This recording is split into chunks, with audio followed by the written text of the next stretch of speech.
As we're all aware, there have been more and more news articles and stories in the media encouraging people to wear face masks in public in order to help prevent the spread of COVID-19.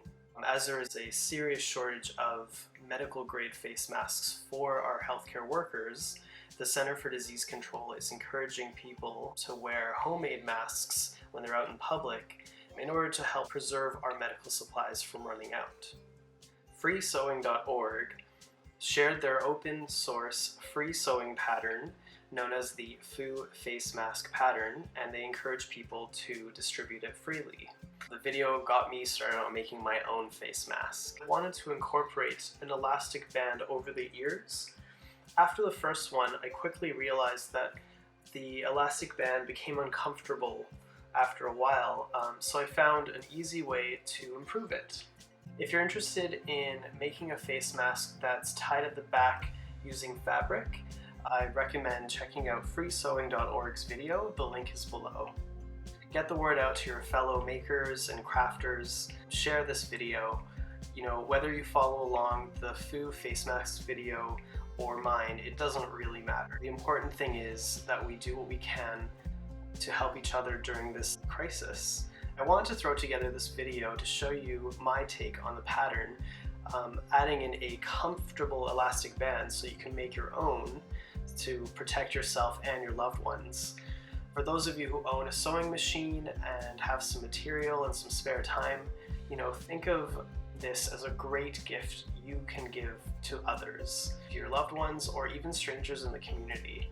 Even if you don't have a sewing machine at home, it is possible to make these face masks by hand with, using an old t-shirt and some rubber bands you might have lying around. I will create a separate video showing you how to make these by hand.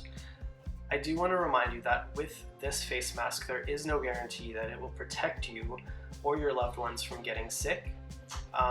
When you wear a face mask, what the mask does best is it catches the droplets when you cough or sneeze. Unfortunately, even those who are asymptomatic can spread it. So if everyone wears a face mask, whether they're sick or not, it might help to prevent the spread of the virus for everyone in the community. So, there are 3 steps to making a face mask. First, you'll need to gather your materials. Next, you'll need to print or trace out the pattern. I included a PDF of the pattern below, but I will give you instructions on how to trace out the pattern using a lined sheet of paper and a ruler. So last, I'll show you how to assemble a mask using a sewing machine.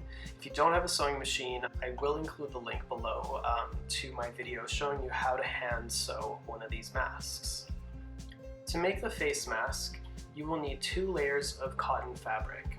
You can use cotton from the fabric store, an old bed sheet, whatever you can find. As for the size of the fabric, we will be cutting out 4 of these shapes, which is roughly the size of your hand. Also need 2 of these smaller rectangles. We will also need 2 strips of flat elastic cord or rubber bands that can go around your ear comfortably. Of course, you'll need thread, a needle or a sewing machine, pins or clips to hold the fabric down, and something to draw or transfer the pattern onto, such as chalk or even a pen will work. To create the correct length and width for the elastic cords, I used a braided elastic strip, which is 3/4 of an inch wide. For the length, I measured out approximately 9 inches and cut. To get the width, I folded the elastic strip in half, marked the halfway line, and cut it lengthwise, creating 2 strips. Then I marked the halfway point on these 2 strips and cut them lengthwise in half. Doing this created 4 narrow elastic cords that are 9 inches long. You might notice some of the threads will fray on the cut edges, but not to worry, it will still work. So now you've printed out the pattern, or you've traced it out onto a lined piece of paper. I recommend tracing out the shapes onto some tissue paper or another piece of paper, like so. Here I have a strip of scrap fabric that I've folded over.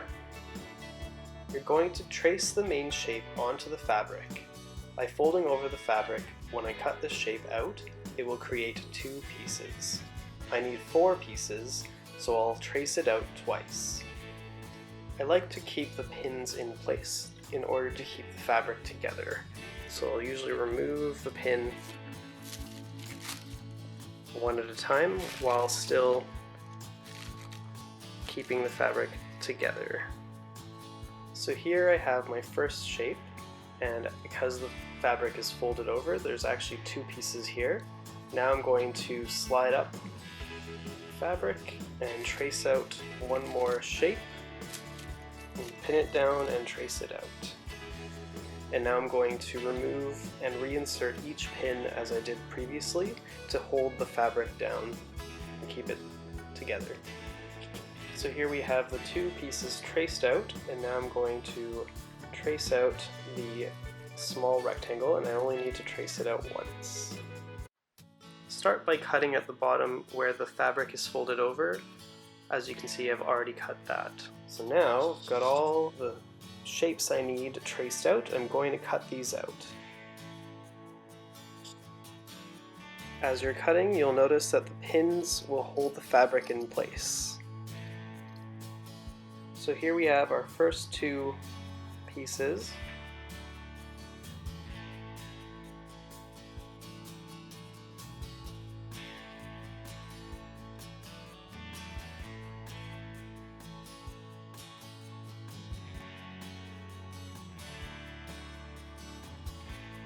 So now we have our two sets of pieces.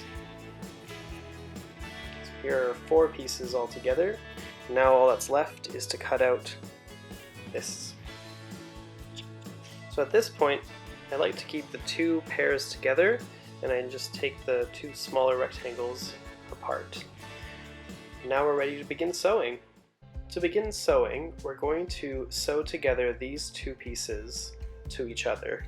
And here I've got a hand sewn piece that I've done just to show you, because of the bright red color stitching. You can see this is what our goal is, to go along as close to the edge as we can with our sewing machine to sew these two pieces together.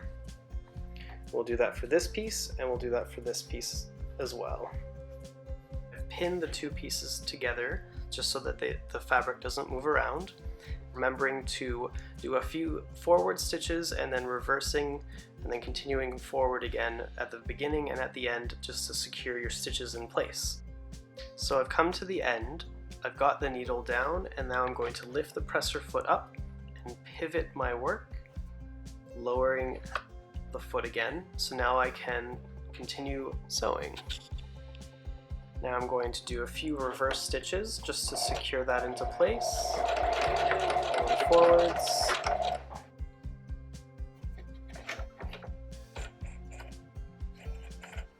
Okay, there we go. Now on to the next piece.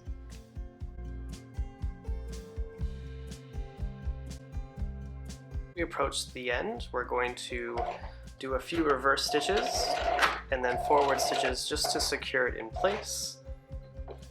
And now we can lift it up, snip it off. There we go, we've got our sewn edge. Alright, so now we have our two pairs where we've sewn them together.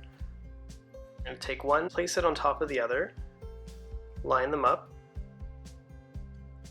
And what we're going to do is we're going to sew just along this top curved edge.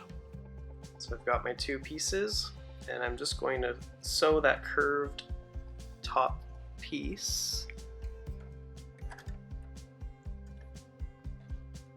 Remember to do a few reverse stitches at the beginning, so forward and then reverse, and then going forward and turning as you sew.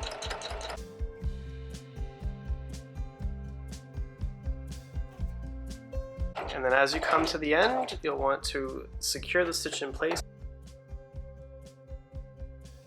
Perfect. Now we can take it off and snip it. So now that we've sewn the two pieces together on that curved edge, when you open it up, you'll see we've got our basic face mask shape when you flip it kind of inside out like that. You move on to the next steps. We're going to fold over this fabric like this to make it more secure. And we're going to sew just along this edge here. So I've got the outer edge folded over, and now I'm going to secure it into place with just a simple line of stitches down this inner edge.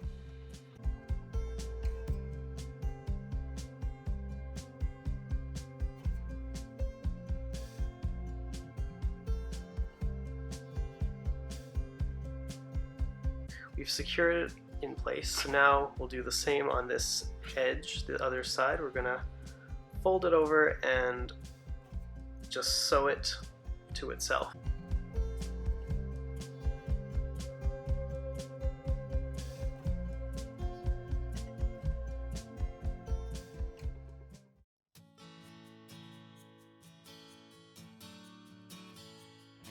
And there we have it. We've got our two ends are now secure and ready for the elastic band. So take one of your 9-inch pieces of elastic cord that you cut previously and make sort of a C shape like this, with the two ends just flat at the edge here. And what we're going to do is we're just going to fold over fabric and pinch one side in place like so. And we're going to sew that with elastic band and fabric and all together, and then we'll do the same on the other side.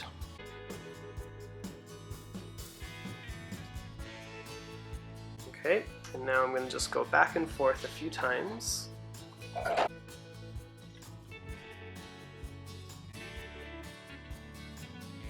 Forward a few times to secure that into place, and we can take that off so it's nice and snug, and we're going to secure this into place next.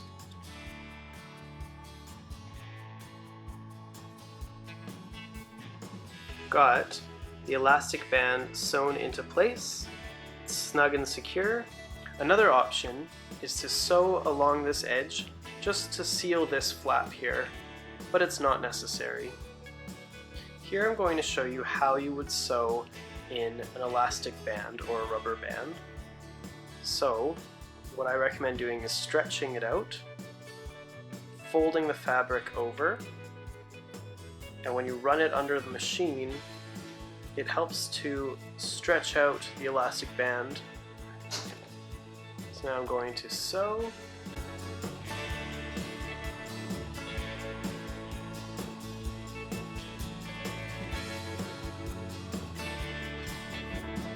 And there we go. I've now sewn the rubber band in, and it's nice and secure. Here's our face mask so far. We've got the elastic band on one end and we've got the rubber band on the other. Now I'm going to show you how to sew on a cover so that it's more comfortable when you put it on your ears. To place a cover over the elastic band, I find it helps to lay it flat. Then you can simply fold the fabric over.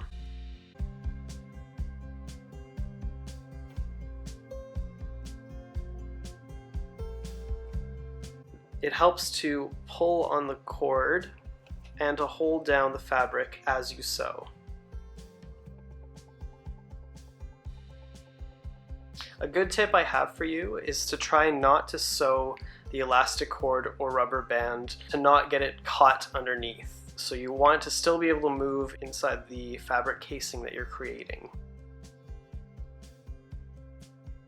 So you can see here I finished sewing an encasement for the elastic cord. It can still move inside.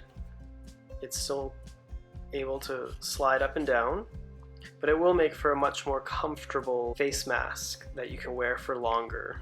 You'll want to use scissors to trim and cut just on the right side of this stitch. So same steps as covering the elastic cord. I've laid it flat, stretched out the rubber band, and now I'm just going to fold that fabric over and I'm going to sew along this edge as close to the rubber band as I can. So now I have my rubber band cover all set to go, and I'm just pulling on the rubber band to keep it flat. I'm going to sew a straight line along this casing as close to the rubber band as I can go without actually sewing into the rubber band. And then after I'm done, I'm going to trim excess fabric from the side to make it nice and thin.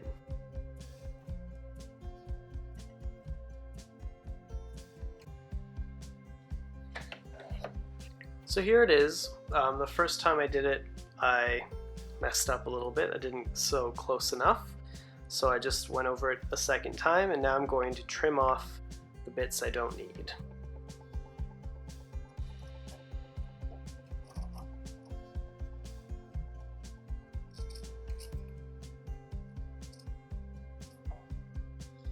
And here is our finished product. A comfortable elastic rubber band for the ear, and here on this side a comfortable elastic band, and that's it. And here's the finished product. And there you have it, your very own cotton face mask. Stay safe and stay healthy, everyone.